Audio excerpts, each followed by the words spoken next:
Now 250,000. Now, but to get 275. High, but to get 275. 3. Now 300,000. Now 3 1/4, 325. High, but to get 3 1/4, but to get 325. Now half. Now, but to get 300. And hello, and welcome to the Mike McGavel Jones Show. I'm Mike Jones, and I'm going to be your host for the next 45 minutes or so as we discuss the latest topics on what's going on in the world. A little bit of the weekend, last week, what was going on last week, this week, and then also going to talk about some property that we have for sale that we're up going to be taking up for auction. And then talk about the economy in general. So there's just a lot of stuff that we can talk about. And this is our weekly installment here in Dallas at the intersection of 635, the LBJ Freeway, and the Dallas North Tollway.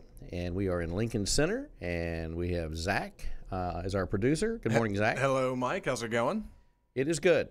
Life is good. You've been busy. I mean, you're always busy, but I'm curious. I've been trying to keep up with you on Facebook, and trying is the operative word because you're all over the place. Mm-hmm. You've been in... Where have you been lately? What have you been up to?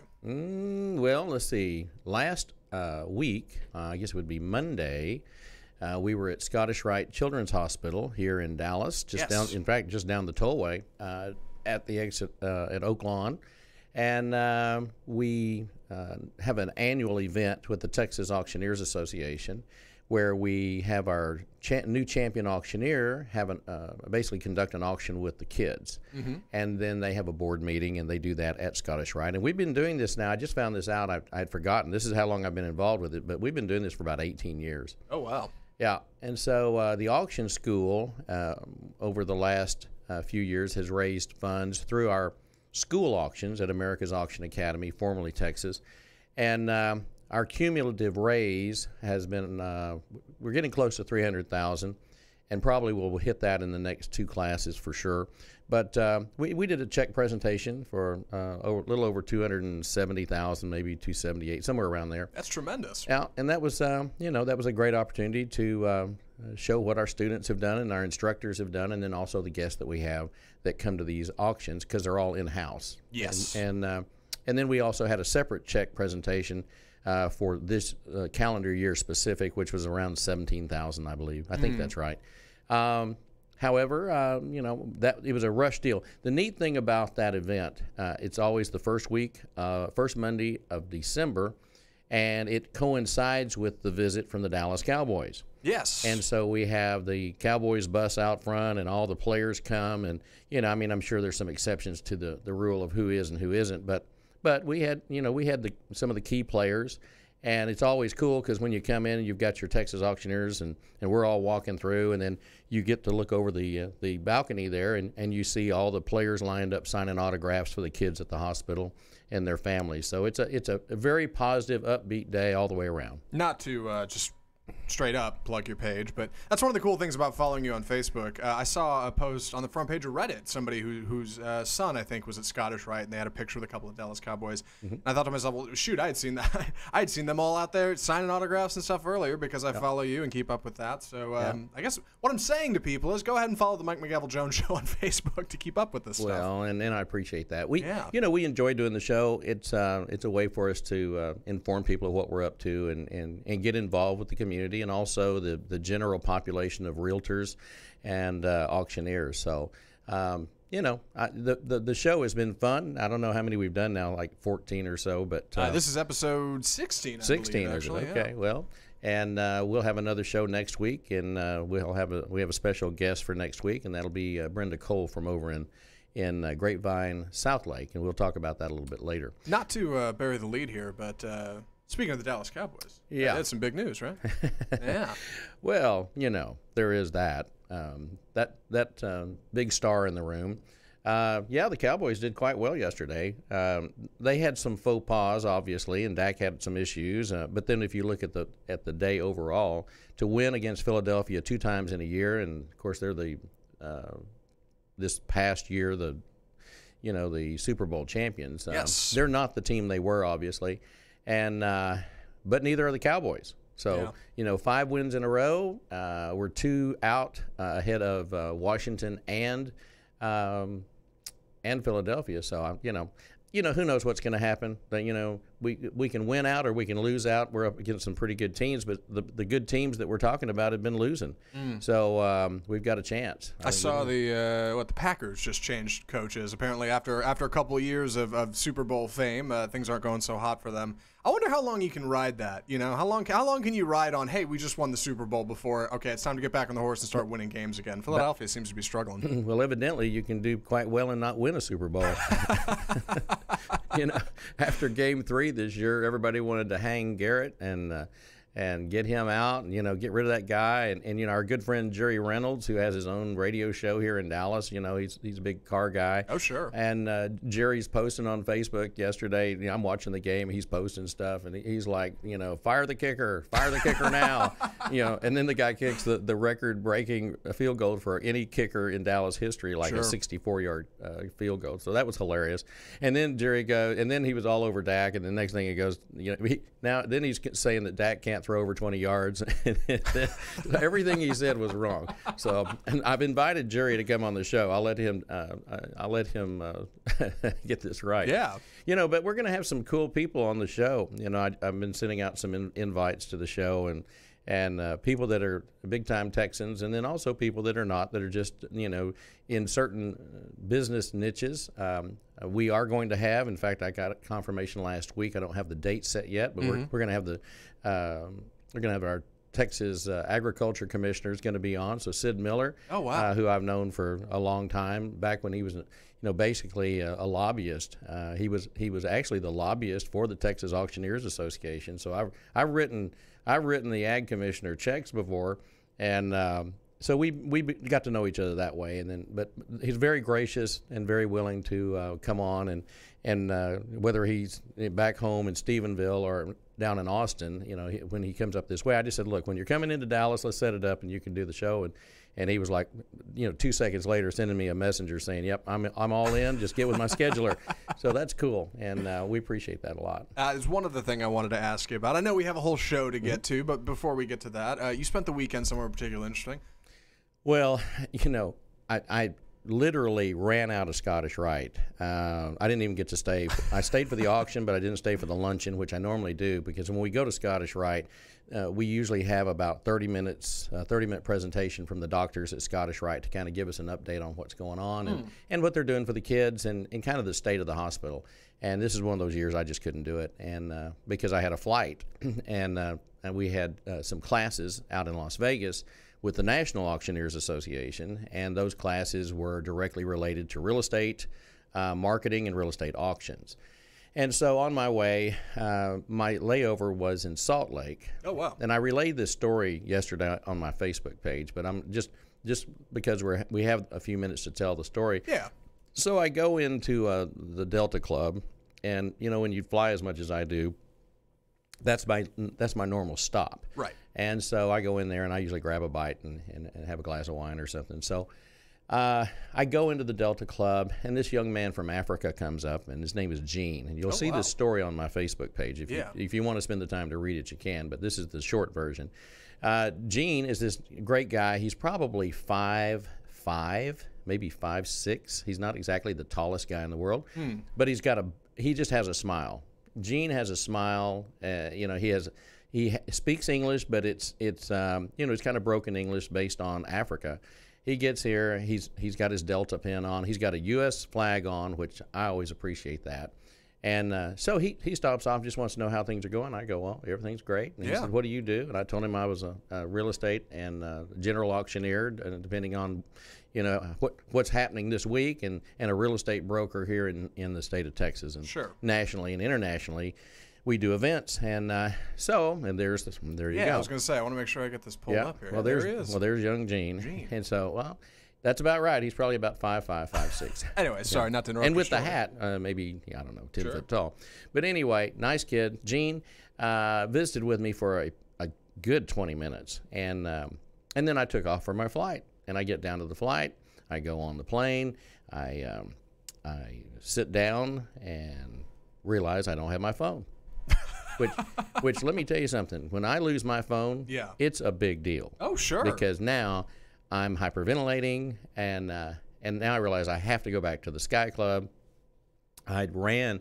Well, first off, I asked the flight attendant, I said, how much time do I have before we depart? She says, you have 20 minutes. I walked up the jetway, and just as a double check, I wanted to ask the gate guy. So I asked the gate person, I said, so how much time do I have? And he says, 10 minutes. So I lost 10 minutes walking from the plane door to the door of the terminal. I don't know. Time flies. And so then I ran like a track star. Like actually running in the airport? Oh, I ran. Okay. Yeah, in my boots and not above a jog in the airport. Good for you. I am not at all. And so I get back to the Delta Club and I run to the front desk and the girl says, "No, we don't have a phone." And I see Gene on the other side of the room.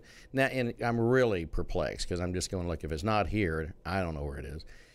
And I said, "Gene," and then I realized I had spent enough time with him that we had done a selfie, which he wanted.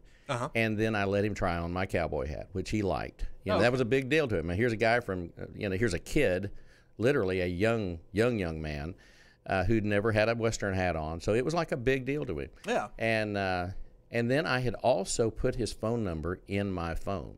Now, I don't know why I did that, because I do that. That's something I would do. Sure. I said, and it hit me. He's in my phone. I said, "Gene, call my phone." And so he calls my phone, and sure enough, a woman answers. Oh. And I go, "Where are you?" She says, "I'm on the plane."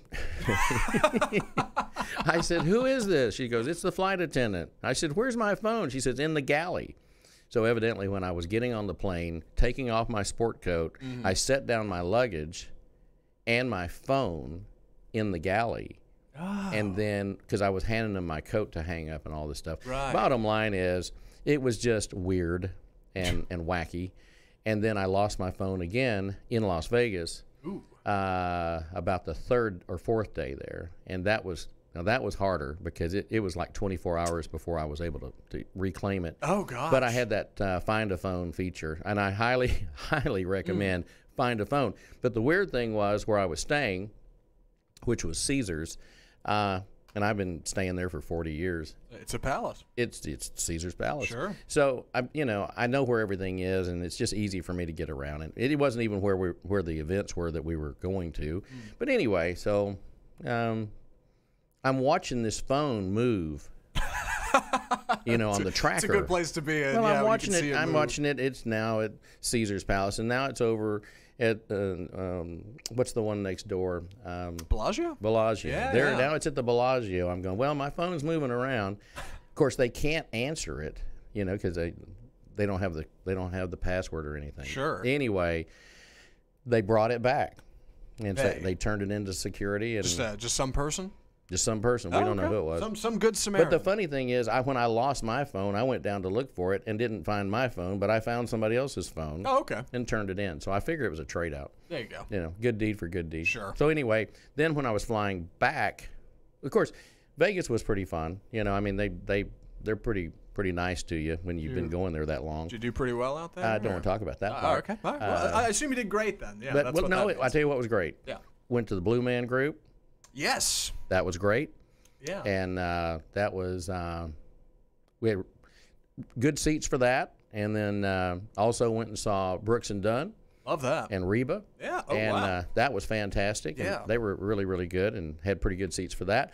And then it was really weird because, you're doing a lot of pictures and stuff. And then you look up on the television the next morning and there's Reba singing the Lord's Prayer at the Bush funeral. So I'm thinking, well, Reba obviously went straight to the airport, got on a private jet, flew to Houston, and did the funeral for George H.W. Bush. So yes. That was pretty phenomenal. And then the Oak Ridge Boys were doing their thing. So, I was a big fan of that White House and what that man represented was really phenomenal. And I think, and obviously, the greatest generation, just a passing that we will not see again in our lifetime. And so, we can say, well, we hope we do, but you won't, because the wars that they went through, the things that people went through to save this country that none of the kids today understand and the millennials will not understand. And not to get onto a political rant, but however, I find it quite amazing that they took a poll. Somebody told me this out the other day, and they were saying, and actually this was with somebody very well respected in the industry, and he goes, you realize they just did a poll, and the current population of the United States almost prefers socialism over the democratic way of doing things. And so the democracy is on the verge, and so something's going to have to happen. So leadership is going to have to come back in and balance things out, but it's a crazy time, Zach. HW was a good guy, yeah. And I was talking about this on another show we do. I'm a little too young to be real familiar with his administration, but I am familiar with divisive politics, and it's always so stunning to me when a political figure, I think of course, like John McCain, but passes away, and you don't hear people start arguing and rattling pitchforks and he was a bad guy all along. I haven't heard much of that at all. For the most part, it's been he was a good dude, and it's a bummer he's gone. So yeah. Well, it is interesting because he didn't have a lot of controversy. His biggest mistake was saying no new taxes. Read my lips. No new tax. I tell you what, if that's the biggest thing that's going to get you not reelected in the United States today, that's an amazing thing. It's true. He did what he had to do. And the thing about it is, from an accomplishment standpoint, he was probably the most accomplished individual before he became president. When you look at his resume, the CIA director. Yeah. He'd been ambassador. He'd been vice president in 2 terms. I mean, he had the resume to be president, and he had all the intelligence understandings in international affairs. So yeah, HW had the deal going on, and then you look at the last 2 or 3, and you go, well, okay. Yeah. Nowadays we're not so big on having experience before you get into the office, but HW believed in it, so good for him. Yeah. Yeah. So we're going to move on. Yes. Didn't win any money there, and went back through Salt Lake, saw Gene again, did another photo shoot with Gene. All right. And got back in and then watched the Cowboys win. So overall, it was a great week, I think. Now, you may not have walked away with much money, but you're rich in character, Mike. And that's Is that important. the deal? Yeah, that's how it works. Well, I feel like a very rich man. It's a beautiful day in Dallas today. It is. We've had so much tough weather everywhere, even where I've been. Yeah. Between snow and just overcast and cold and this whole blizzard thing's going through the Carolinas right now. You've got. I mean, it's really a bad deal for our friends in the Carolinas and up through Raleigh and Asheville and that area. I've got lots and lots of friends, and we have offices there as well. We probably got 30, 40 offices in those 2 states. Oh wow. And so, we send out our thoughts and prayers for them. Also, my stepmother's mother passed over the weekend. Oh, gosh. Or at the end of last week. And Sorry to hear that. They're actually doing that service. They did that service this morning, and because of obligations, I couldn't get there. So I do want to do just a condolence and a prayer out to the family down in College Station. It seems like a lot of stuff going on in College Station right now. But so my thoughts and prayers are with Carol and the rest of the family down there today. So very sweet. Yeah. Well, we've got an auction going on. It's an online auction. I want to talk about that. We also have some other properties that are in the middle of auction processes. So the one I want to talk about this morning is Autumn Antlers Trophy Whitetail Lodge. Yes. This is a high fence ranch located within an hour of Brainerd, Minnesota, and also within an hour of St. Cloud. St. Cloud is a pretty good-sized city. When I was in D.C. with Senator Cornyn, I was also with the representative out of St. Cloud. And so this is it's a beautiful area. Of course, right now it is cold. It's probably got snow all over it.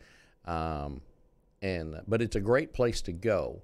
And, whether you're a purist, a hunter that goes out and, wants to fight the elements and go all over the mountains and go into Colorado and Wyoming and all these places, you can do that. But you can also go to a place like Autumn Antlers, which is a trophy whitetail lodge location. It's got the difference that I would say, besides just the difference in the hunting style, is it's a world-class location. So if you are limited on time, if you want a first-class accommodation, on the property that you're going to. That's what this represents. And so it has a 5-star lodge on it. It's over 10,000 square feet. I've spent a couple of days up there, and I mean, when I say 5-star, I am not kidding. It's stunning. It really is. It is a stunning property, and I would highly recommend people check it out. This is an opportunity. You know, everything we do typically is an opportunity because it's we qualify our projects. We don't take on every project. We probably only take on 1 out of 10 or 1 of 15. It used to be 1 out of 10. Now it's 1 out of 15 because we get a lot of opportunities to do things and sell things and go all over the United States and work with our United Country and our United Real Estate offices. Yes. Agents and brokers, which we have about 7,000 now.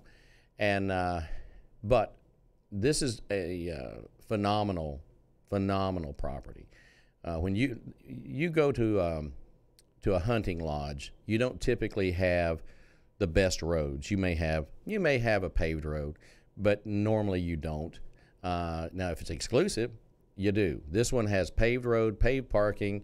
It has lights around the parking area as you come up to the lodge. First, it's just I don't know exactly what the bottom dollar number was that they spent on this lodge. Probably, if I was a guessing man, I would say somewhere in the $4 to $5 million range just for the lodge and that improvement. They have a meat processing center there, so if you go there and you hunt, you can also have whatever you hunt, the meat that it comes from that animal. You process it, and they'll prepare it, package it, just like a regular meat processing plant. Sure. It's a state approved plant, so it's not like you're going out to somebody's camp. You literally have the facilities to have it done correctly, and they have all the equipment that you can ever imagine to prepare things. The tour of the property is phenomenal.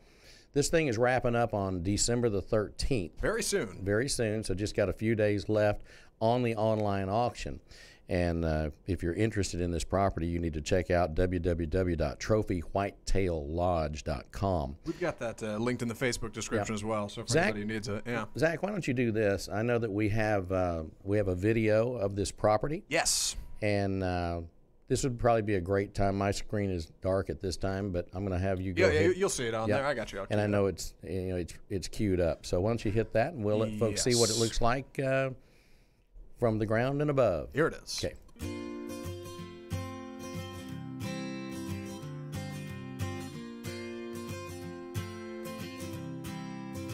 We're here with Doug at Autumn Antlers.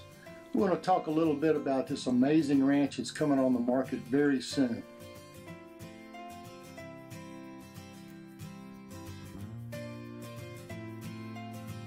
Doug, tell us a little bit about the animals you have here on your preserve. Well, my partner Denny and I, Denny's been raising deer for over 20 years. We've got just over 700 whitetails, some of the best genetics in the country. We breed 250 to 260 does currently in our breeding operation here with some of the most fantastic whitetails you could ever imagine. These hills and draws they got through here, full of aspens, all the hardwoods, a lot of beautiful bucks, tons of wildlife in here. It's an amazing spot today. Well, I tell you, I'm in the ranch brokerage business and I've been in there for a long time. I've seen a lot of great lodges, but I've never seen a lodge any more beautiful than Autumn Antlers. It is amazing the woodwork that's in there, the hedge y'all got, the kitchen is second to none. I mean, it's a commercial restaurant kitchen. It's one of the things, Trey. A lot of our clientele hunts the entire world. I mean, they've got the ability to go anywhere they want, and one of the biggest things that I take pride in with all of our people is when they come back, when they refer a friend, when they bring a husband or a wife back to hunt here, when they bring their children back to hunt here, that to me is what speaks when you're on the right track. Mm-hmm. It's an amazing processing plant in here. We got a rail system. There's a cooler here. Let's take a quick look at this. Get her all cleaned up again. Trey, we let them age in there for anywhere from 5 to 7 days, and we're a state inspected meat facility, so it comes in. We've got a butcher that comes in and he processes them, grinds them. Beautiful facility. The meat processing plant sits about 200 yards from the main lodge, so it's not too far, not too close. It's just right.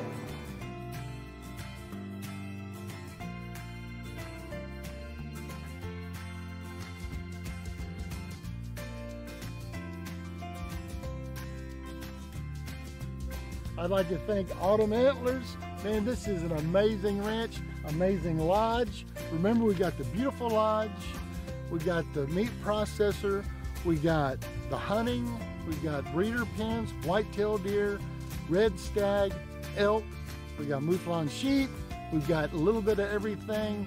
Amazing ranch. Come on out. It's a beautiful new place. It's on the market now. Thank you, Trey. Yes, sir. Thank you. Thank you, Doug.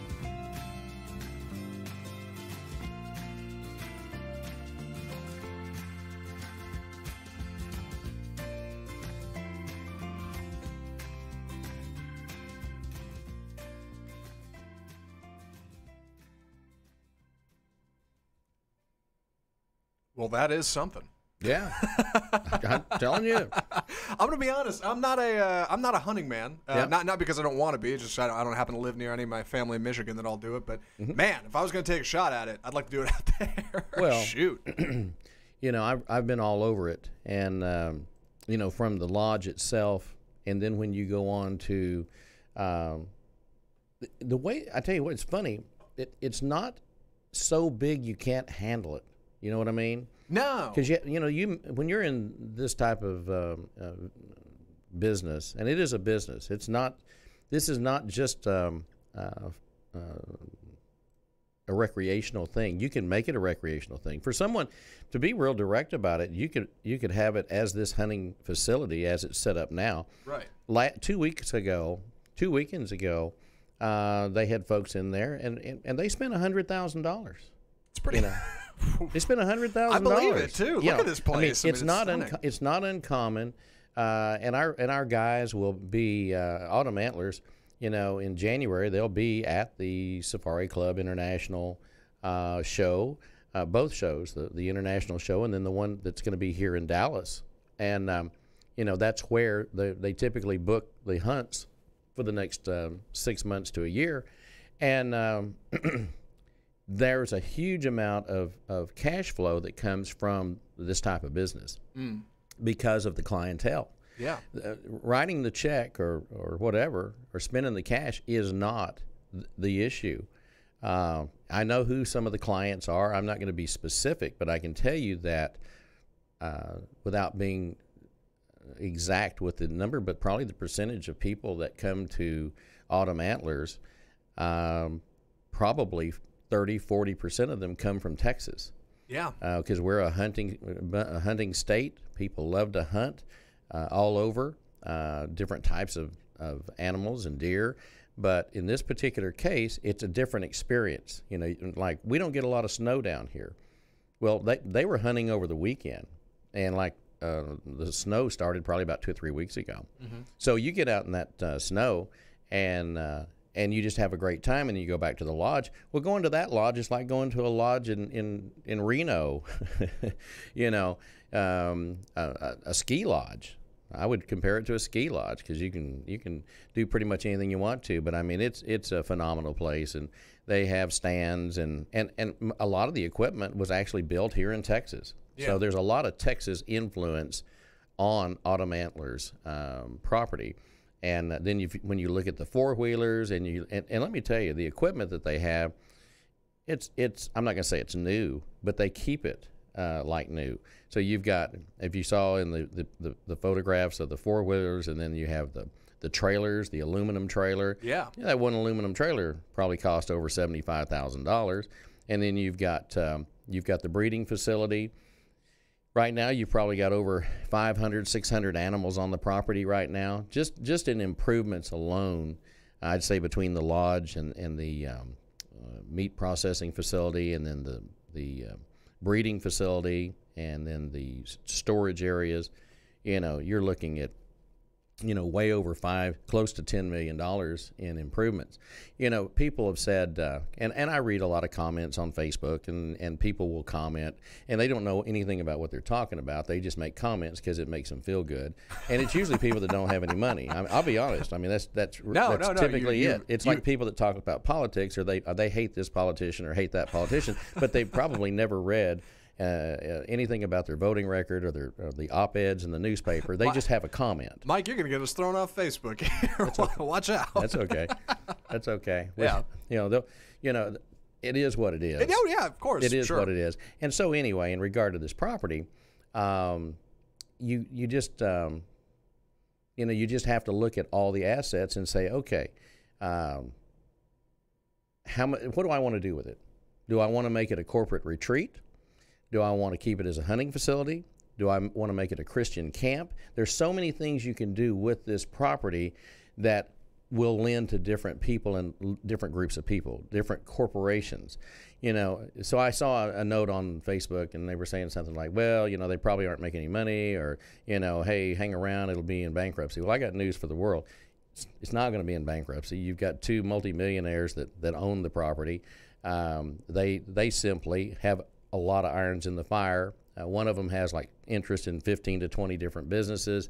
The other one has a major company in the state of Minnesota, and then a secondary business that he's ramping up on.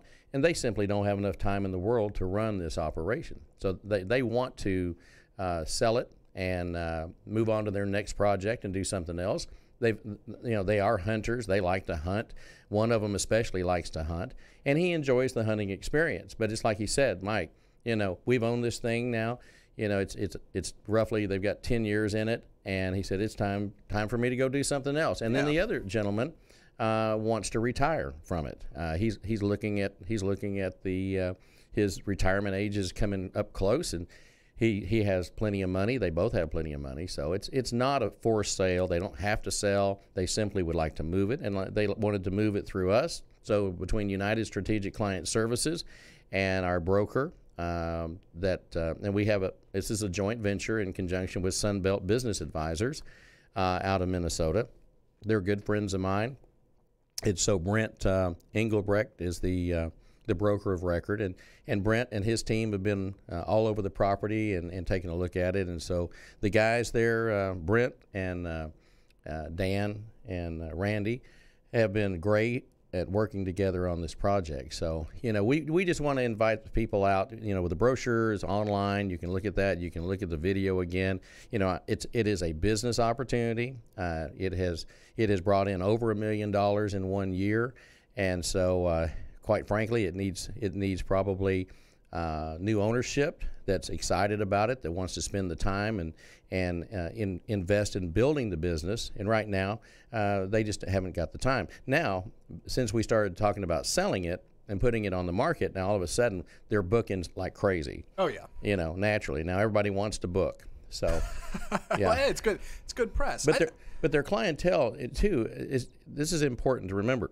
We live in a state with a lot of millionaires and billionaires. Sure. And and all I'm going to say is there's millionaires and billionaires in Arkansas. Okay? And so that's the type of clientele that comes there. They get millionaires and billionaires that come in from Texas and Arkansas and Missouri, and then they come in from all across the United States. So this is a great opportunity. If you've got family members that want to be involved in a hunting operation, they can be a profitable company.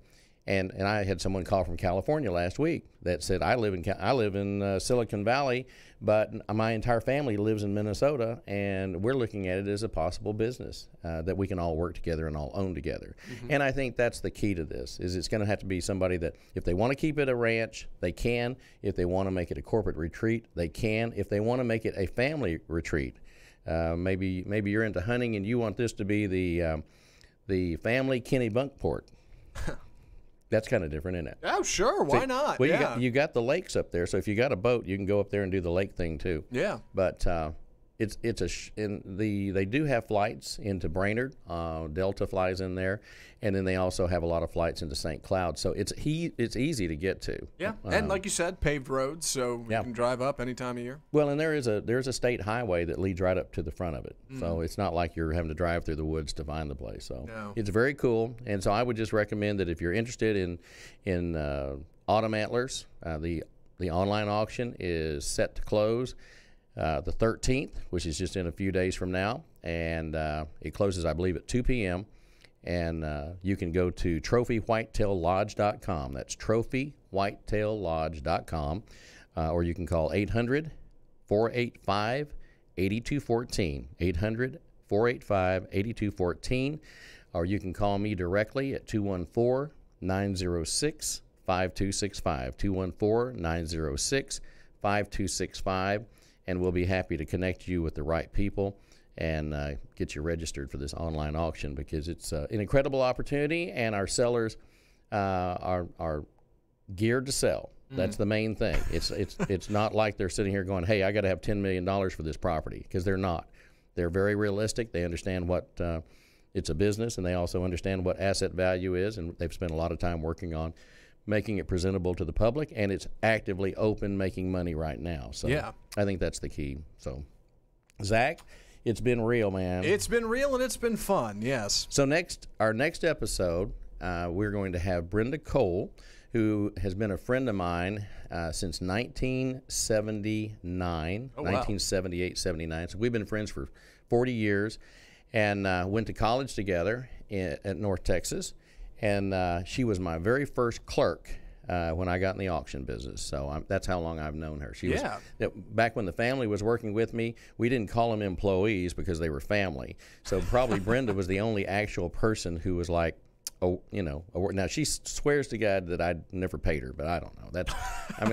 We're gonna debate that on the next show. We're gonna have to talk about that. But we were reacquainted when she was with another real estate franchise company.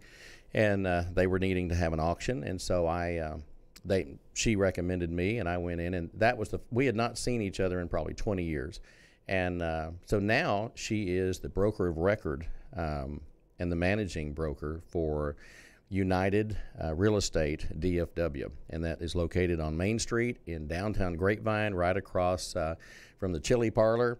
And we've got a great office there, and then it also covers South Lake. So she's involved with the Fort Worth office for United Country, and then also the United Real Estate offices. So she's very active, and we're going to talk to her next Monday and hear all about what she's doing and her involvement with Metrotex and also the National Association of Realtors, because she is a great realtor and very well educated in the laws, rules, and regs, and just a super person. So we will talk to her next week. And in the meantime, we're going to say, we're going to bid everybody adieu, Zach. And we thank y'all for joining the Mike McGavel Jones Show again this week. And we'll be back next week and hopefully many weeks to come. Go Cowboys. See ya.